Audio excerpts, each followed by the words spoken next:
Good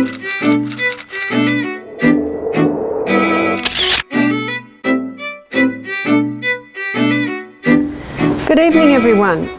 In this lecture, as usual, I'm going to be talking about you. And I'm going to be talking about a very interesting part of your body called the gastrointestinal tract. Your gastrointestinal tract is about 8 meters long. It starts at the mouth and it ends up at the other end.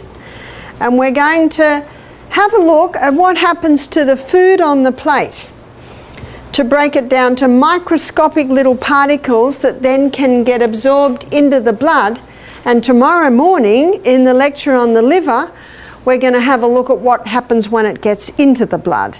But in this lecture, we're going to look at the fascinating process that breaks that food that you're probably dreaming about, that you had Sunday lunch, to microscopic little particles, absorb it into your blood. And all the food goes into the mouth. So the mouth is the first organ of digestion. The mouth is the only area that we have say over when it goes in, we have say over what goes in, we have say over the environment surrounding when it goes in. We also have say over how long it's actually in the mouth.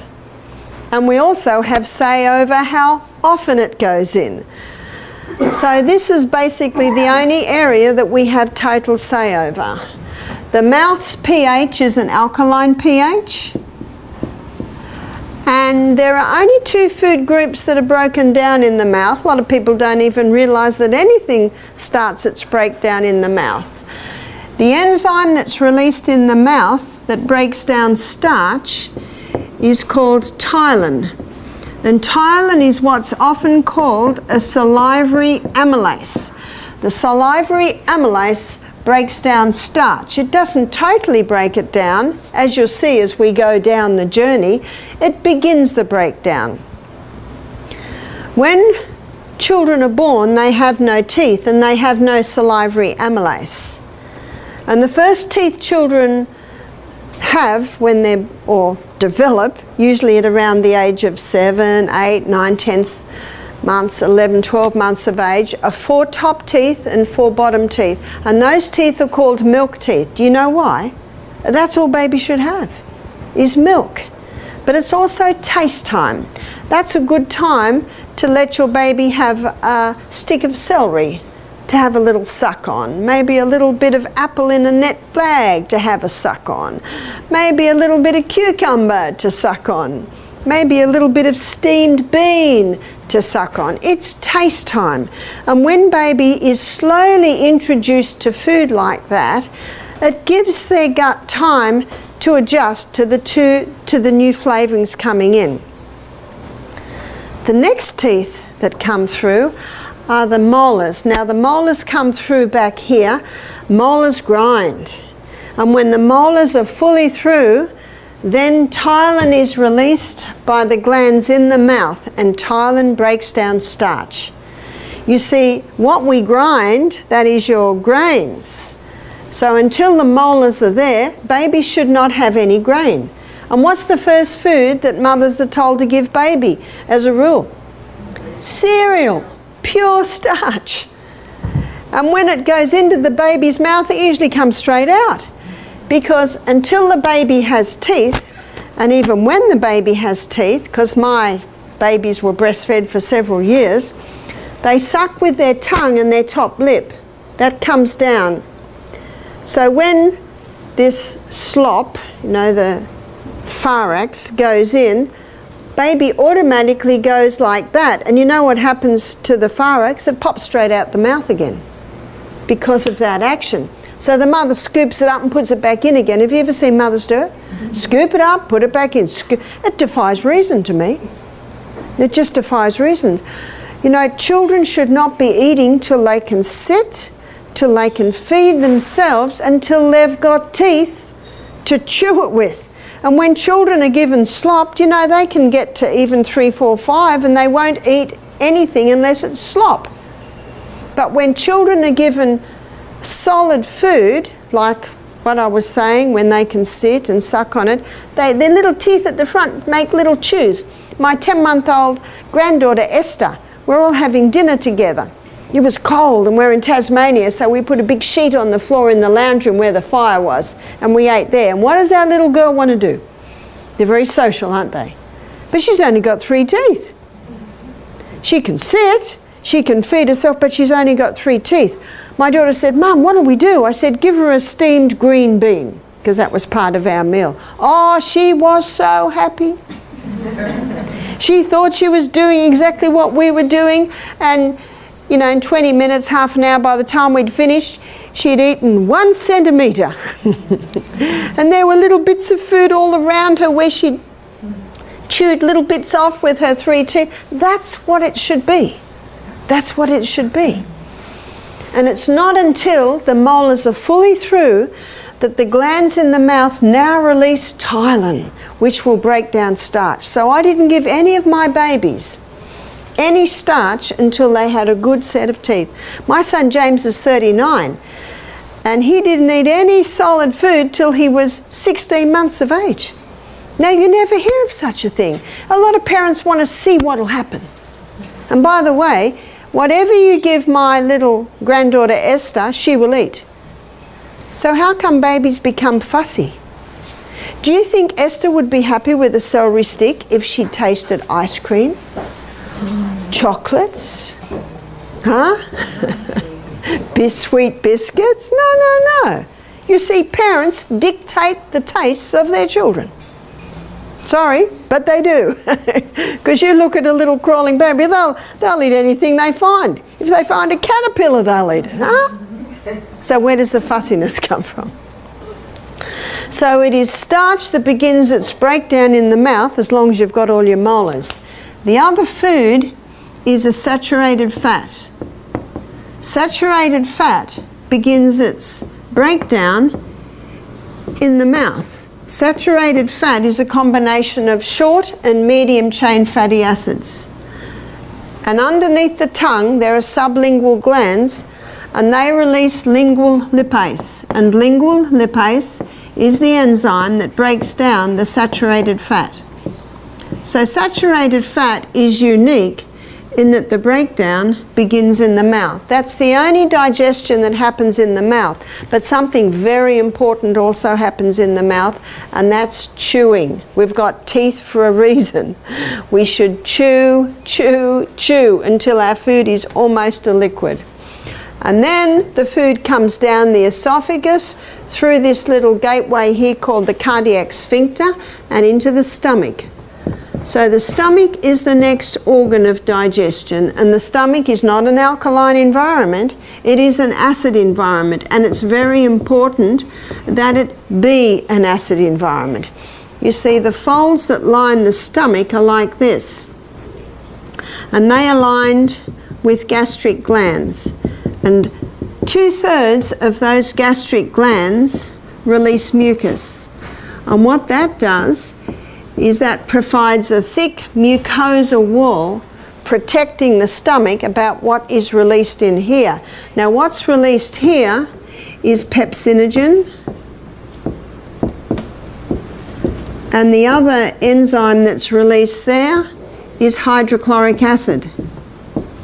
Now in an acid environment, pepsinogen and hydrochloric acid unite to release pepsin.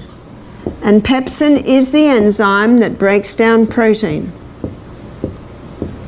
So the only food that's broken down in the stomach is protein, and it's broken down by pepsin. Hydrochloric plays a very important role. You see, hydrochloric acid not only unites with pepsinogen to release pepsin that breaks down the protein, but hydrochloric acid is antifungal, antibacterial. So if any fungus or yeast or bacteria happens to be on the food we're eating, if you've got nice strong hydrochloric acid, it basically annihilates it. And you can see why God meant this union to happen here, because if pepsin was here, pepsin could start breaking down the lining of the stomach. Something also is released here, and that's the intrinsic factor. The intrinsic factor is very important for the absorption of B12. So let me give you the B12 story. Let's pretend that this is B12. In food, B12 is bound up with an R protein. And when B12 and the R protein come into the stomach, hydrochloric acid breaks that union. What also is released in the stomach is intrinsic factor. Now, intrinsic factor and the free B12 travel together all the way down the gut until they get to the last part of the small intestine. Then intrinsic factor and B12 unite, and they're absorbed now into the body. So if someone has low B12, it could simply mean they've got low hydrochloric acid, or their gut is not making intrinsic factor. Because once the B12's absorbed, there's an enterohepatic circulation that connects this area with the liver. And B12 can be constantly circulating. So someone can have no B12 in their diet for 30 years before they can show a B12 deficiency. So if someone has a B12 deficiency, the first thing I look at is the function of the stomach. And one of the signs that someone has low hydrochloric acid is they've eaten a meal, 6 hours later, they're still feeling full. You see, if we had nice strong hydrochloric acid, it breaks down the food, of course, with the connection of pepsinogen quite quickly. I've never met anyone with too much acid in their stomach. If someone says, I've got an over-acid stomach, my question is, how do you know? Oh, I can feel it burning.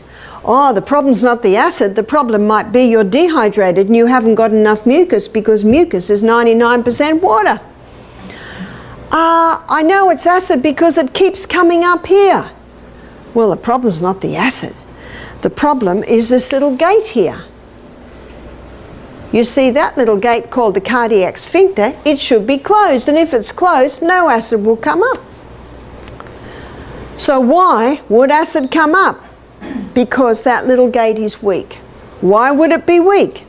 A lot of people today have breakfast like a pauper, lunch like a pauper, and dinner is the king and the queen together.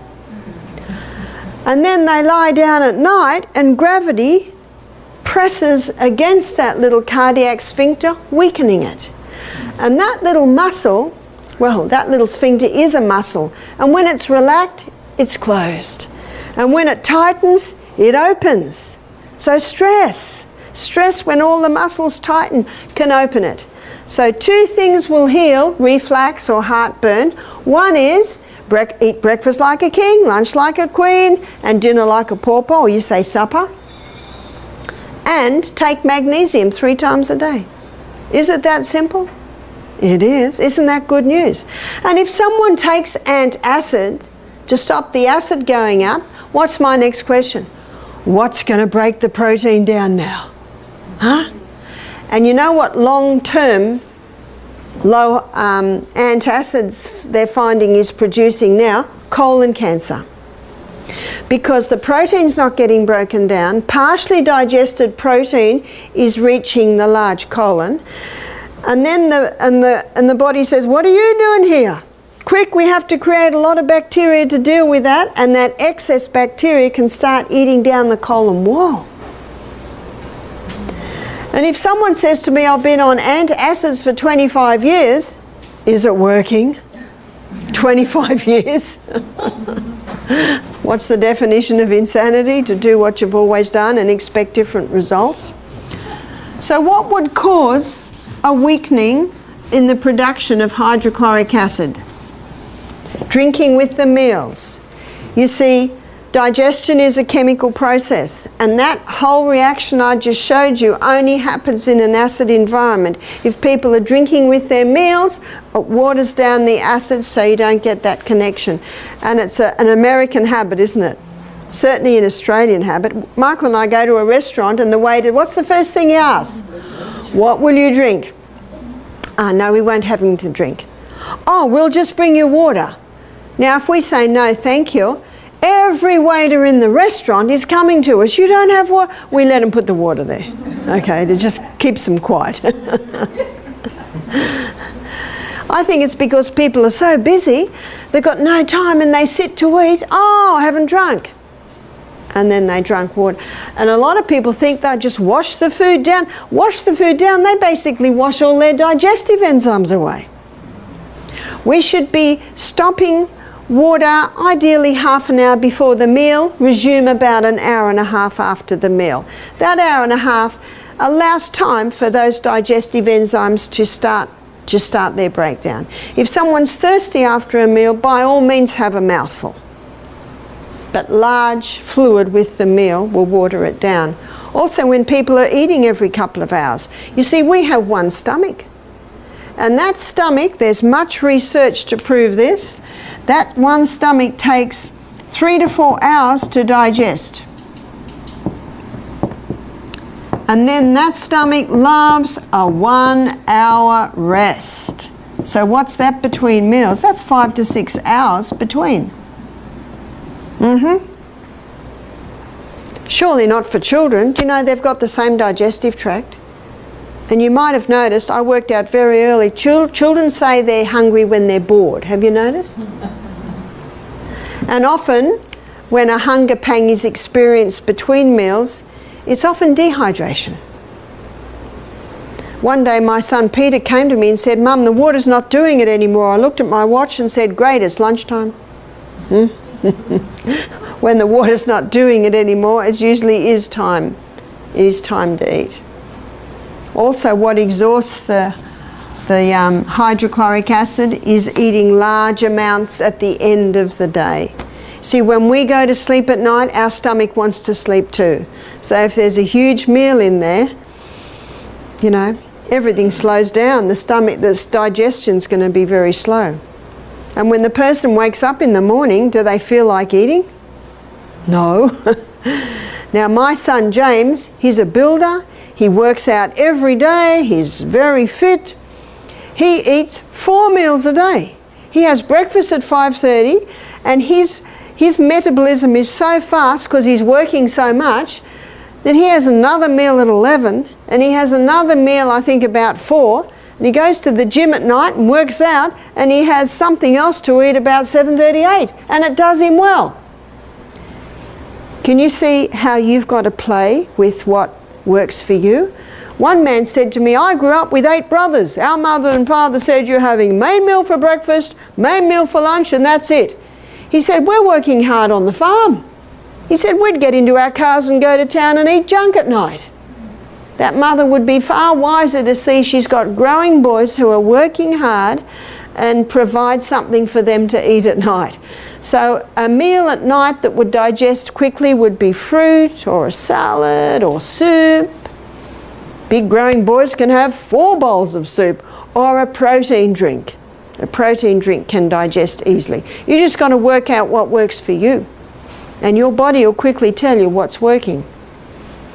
So that is what's broken down in the stomach. Protein and protein alone. All your starch digestion is put on hold because we're now in an acid stomach. And then we move through and come to the first part of the small intestine, which is called the duodenum. And the duodenum has 2 main organs that are emptying into it. Notice we've got the liver here, the gallbladder. The gallbladder is a reservoir for bile, and that bile duct comes down, connects with the neck of the pancreas, and empties into the duodenum. It's an alkaline environment in the duodenum. And the enzyme that is released from your gallbladder, so I'll just do GB for gallbladder, from the duodenum, is bile. And bile is an enzyme that breaks down long-chain fatty acids, so this is your unsaturated fats. So a lot of those fats are vegetable fats, you know, found in your nuts and your seeds. From the duodenum, the pancreas also releases some enzymes in there. And the pancreas releases pancreatic lipase. And pancreatic lipase does the final breakdown of the unsaturated fats. They're the long-chain fatty acids. So bile starts it, pancreatic lipase finalises it. The pancreas also releases pancreatic amylase. And remember, ptyalin is a salivary amylase, so the amylase salivary amylase ptyalase starts the digestion, put on hold in the stomach, comes to the duodenum, and pancreatic amylase finalises the starch digestion. What's also released in the pancreas is trypsin. And trypsin is the enzyme that finalises protein digestion. So protein digestion is begun in the stomach and finalised in the duodenum under trypsin and chymotrypsin. So these are two enzymes that break down protein. I've got some good news. It's going to get easier now. They're all the big words. From this, students, what's the main organ of digestion? It's the pancreas. Most people think that all of their digestion happens in the stomach, but it is not true. Now, one of the great things about saturated fat, it does not need bile. It does not need pancreatic lipase because the breakdown began in the mouth. So people with liver, gallbladder problems, pancreatic problems, what's the best fat for them? Coconut, yeah. Coconut, it's very easy to digest. But you can see if stomach is not acid enough and pepsin can't break down protein, then protein comes into the duodenum and trypsin and chymotrypsin, they just start the breakdown and they should be finalising the breakdown. At every stage, every organ's role is very important. And if the person ate too fast and didn't give time for the ptyalin to begin starch digestion, and undigested starch gets to the pancreas, pancreatic amylase starts the breakdown, whereas it should be finishing it.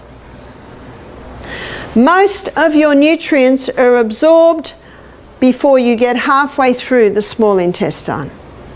So from the last part of the small intestine, it's really just roughage.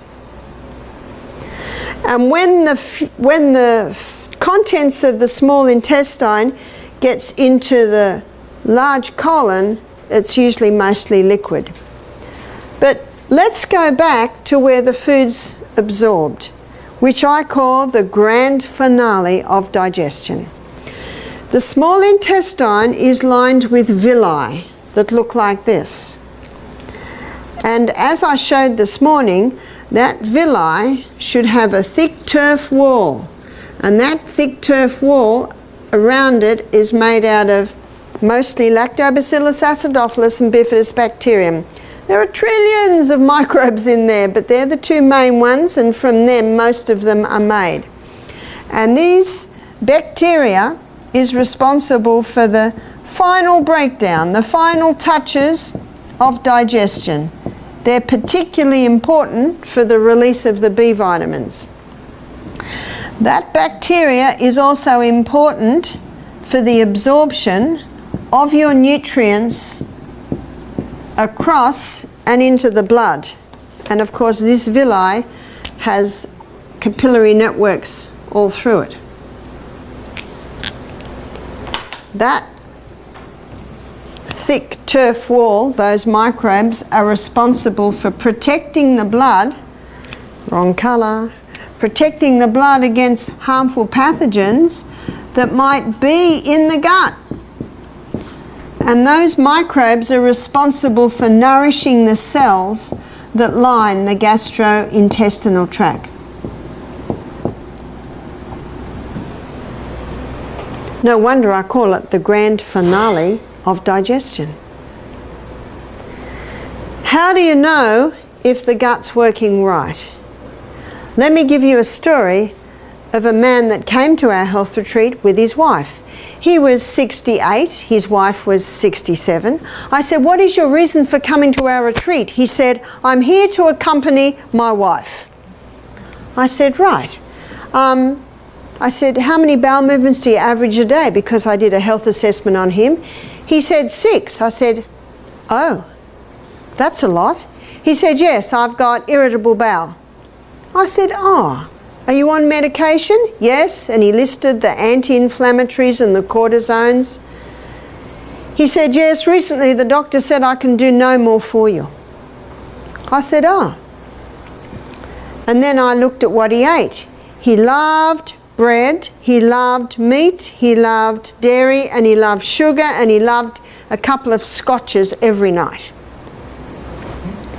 You see, when you're healing an irritated gut, this is what you've got to do. Number 1, stop all the irritants. What are the irritants? Wheat,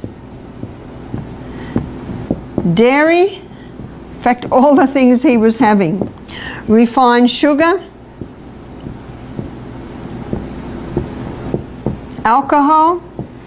All of these foods are like kerosene to a fire to an irritated gut.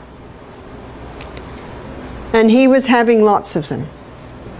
Number 2, probiotic.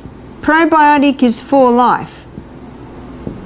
And that cortisone that he was on, it can break down that gut flora. The very thing he was taking to supposedly heal him, it wasn't at all. All it does is stop the gut being inflamed. And on all that medication, he's going 6 times a day. And number 3, there is a herb called slippery elm. And slippery elm coats, soothes and heals the lining of the gut. Psalm 104 verse 14, the Bible says, God gave herbs for the service of man. Slippery elm is a remarkable herb. It not only gives form to the stool, it coats, soothes and lines the gut, and it contains a growth stimulant, so it can stimulate rapid healing in the lining of the gut.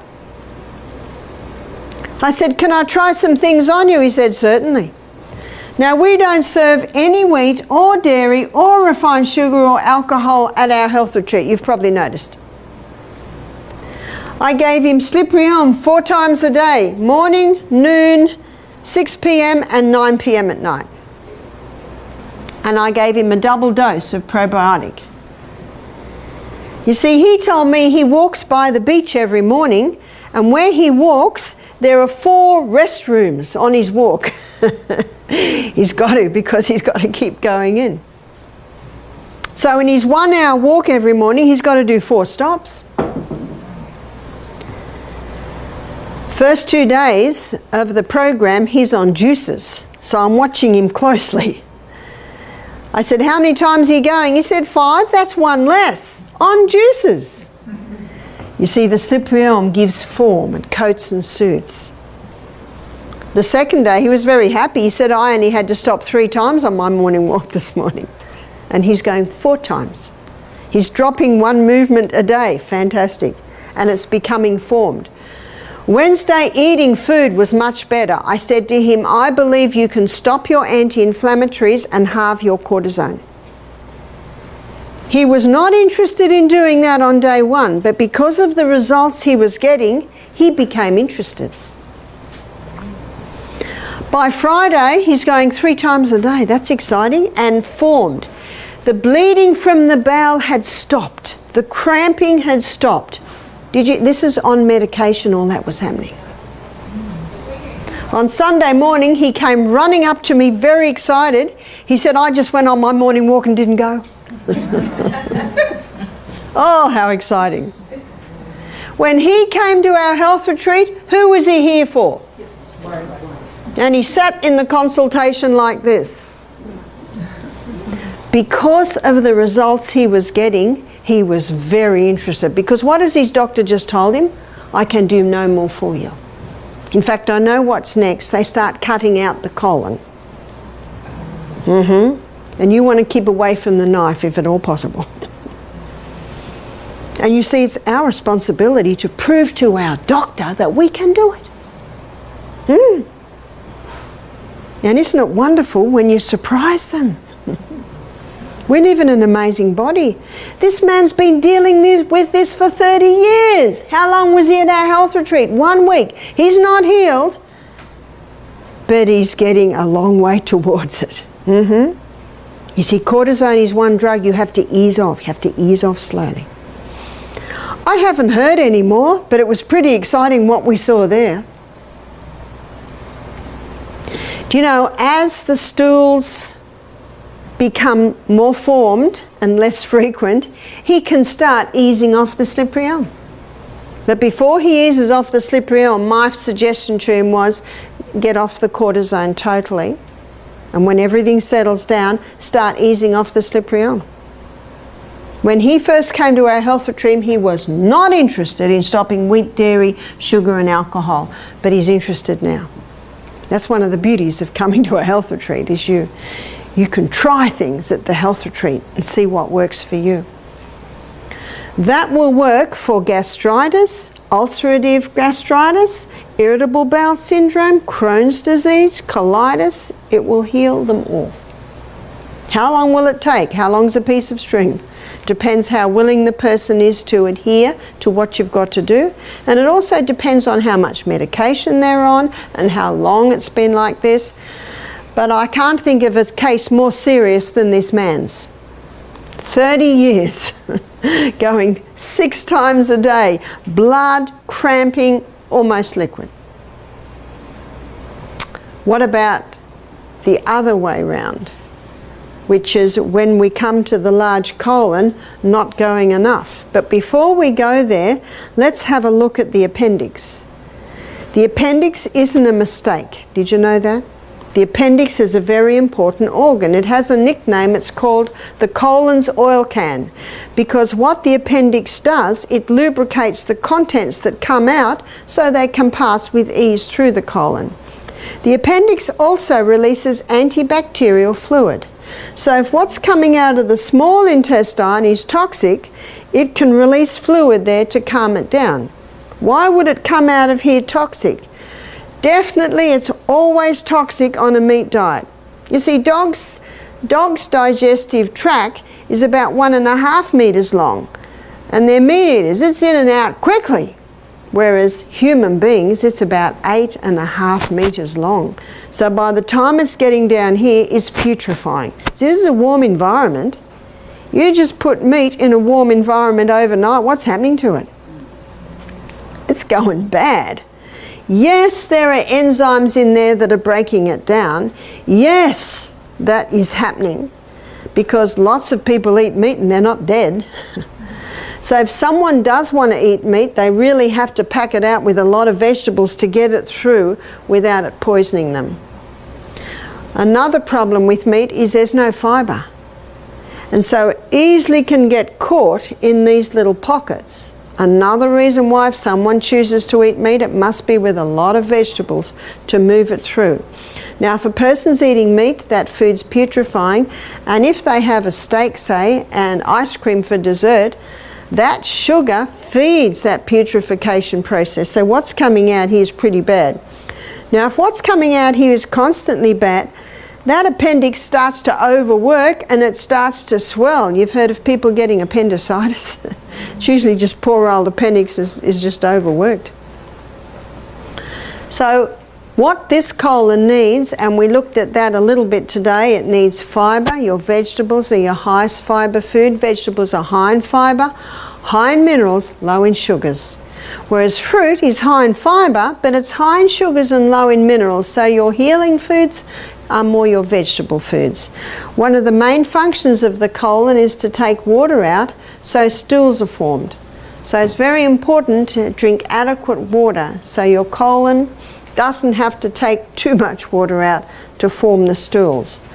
So what happens if a person is only going once a day, how can they encourage their colon to go more? Choose a high fibre diet, make sure they're well hydrated, make sure they're exercising. What if they're doing all of that and they're still only going once a week? And I've met some people that are. Or usually when they start that, they'll start going at least 3 times a week. The cells in our body develop habits, and often the colon has developed a habit, so it's actually, even though you're doing everything right, it's in the habit of not going. So there are herbs that'll revive colon function, and the herb tea mix that we are serving you, we call it colon tea, because these herbs specifically directly affect the function of the colon. And this is the recipe: 1 part cascara, 2 part licorice, and 3 part buckthorn. Licorice is a root, and buckthorn and cascara are barks. So they all need a gentle simmer. So of that mix, you mix it together in a jar, and the recipe is 1 teaspoon of these herbs to 1 cup of water. And then there is a gentle simmer. And you would simmer them for, say, 10 minutes. And the dose is, most people, 1 cup a night will do. If a person's a bit more frequent, half a cup at night.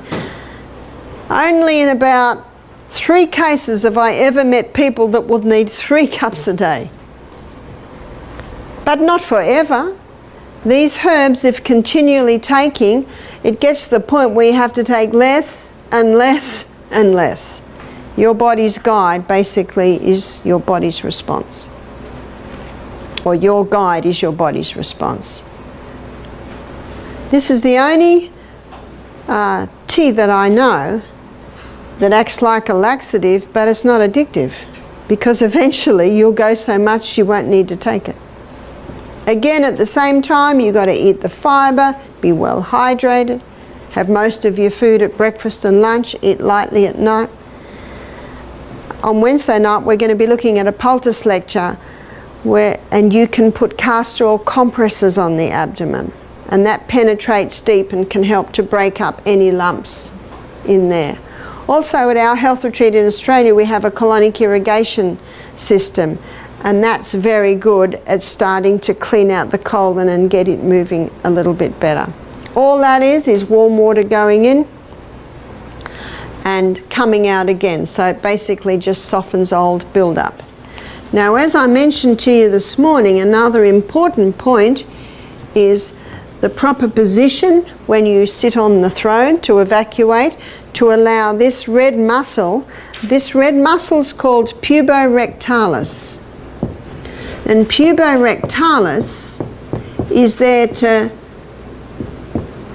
prevent us being incontinent with our colon.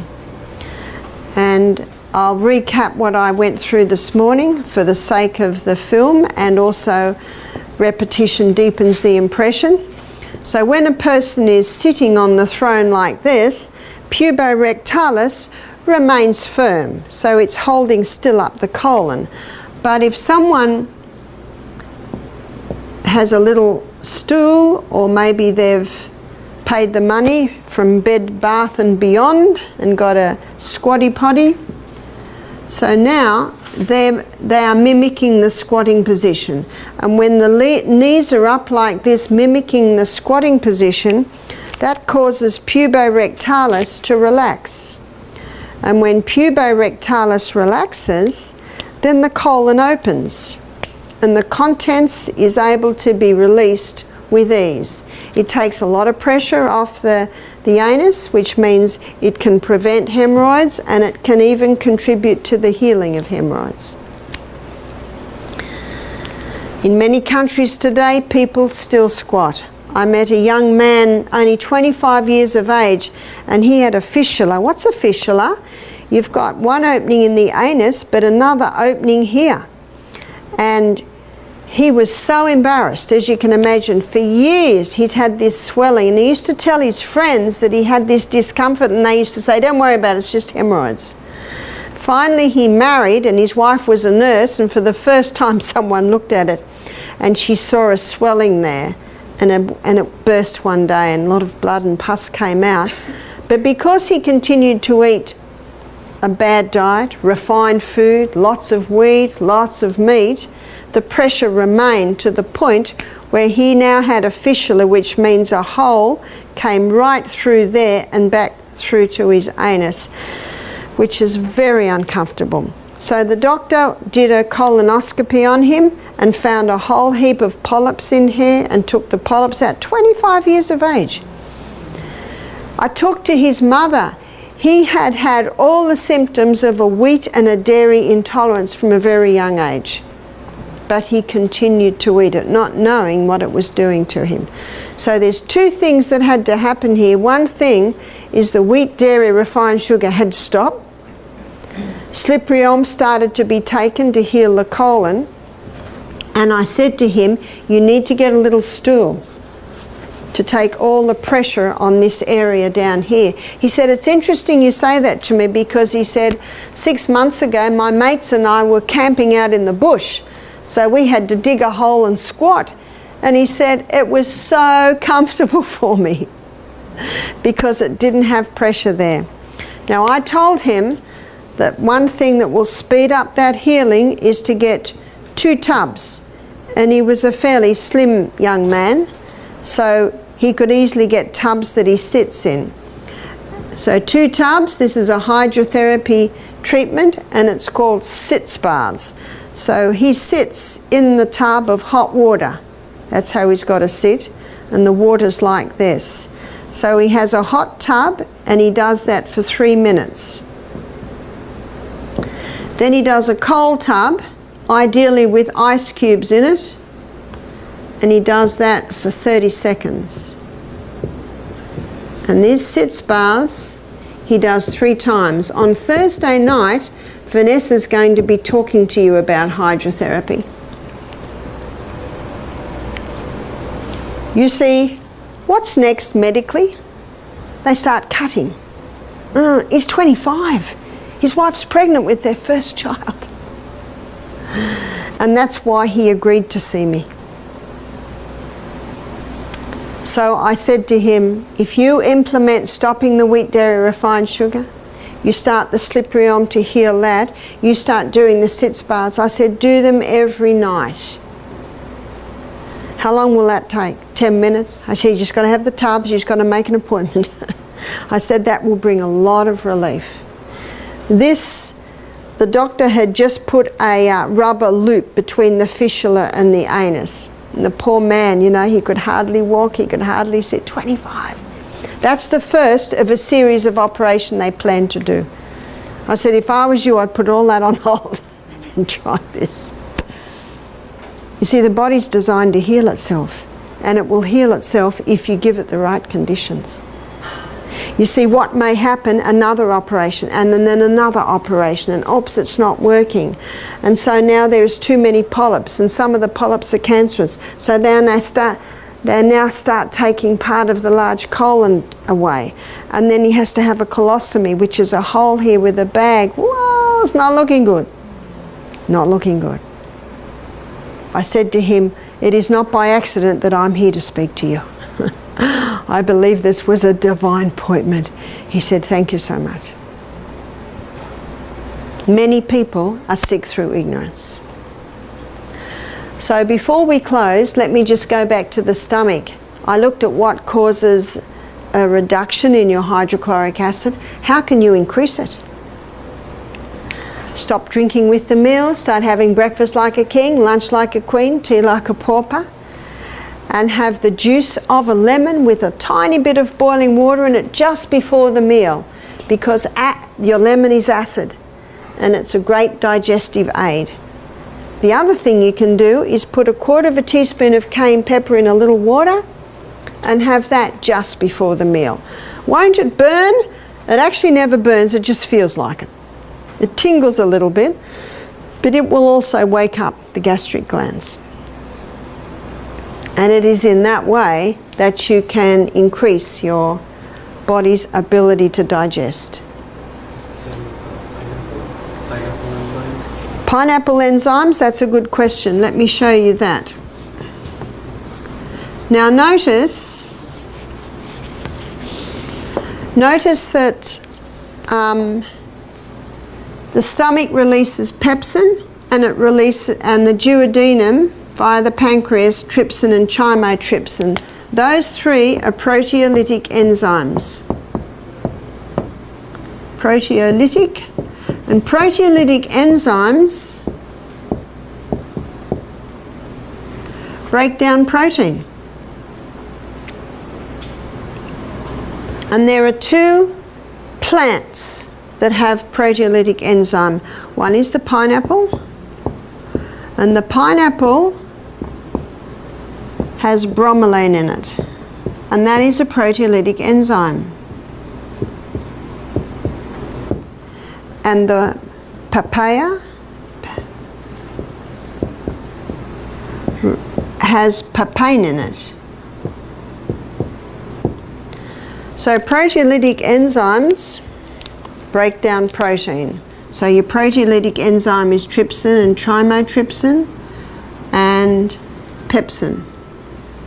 And these also are proteolytic enzymes. The good news is you can buy bromelain and papain in a tablet form, a concentrated form. And I personally would prefer someone use the lemon juice or the cayenne pepper because it boosts your stomach to make its own. But if someone has pancreatic problems, pancreatitis, pancreas that is cancerous, they need the proteolytic enzymes. Many people with pancreatitis or pancreatic cancer die of malnutrition. Can you see why? Because the pancreas is the main organ of digestion. So if anyone has pancreatic problems, the proteolytic enzymes, papain and bromelain, are vital for them. Some products have something called porcine in it, and that's an enzyme extracted from the stomach of the pig. I'm not interested in that. So be mindful when you read your labels. And there are some herbs that are very bitter, and they stimulate the release of digestive enzymes, liver enzymes and pancreatic, and that is gentian and dandelion and St. Mary's thistle, or sometimes it's called milk thistle.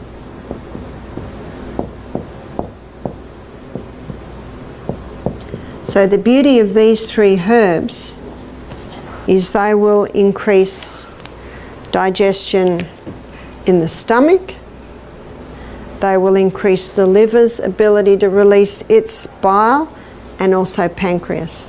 So those three herbs do those three. So they stimulate it to do it, where the bromelain and the papain, they basically can even take the place of those other proteolytic enzymes. And there ends our journey through the gastrointestinal tract. And tomorrow we're going to look at the liver, and I'm going to show you what happens to these tiny little microscopic particles that have been broken down from these foods and come into the blood. We will continue our journey. So tomorrow we look at what happens once those microscopic particles are in the blood and how the liver deals with them. So thank you for your attention.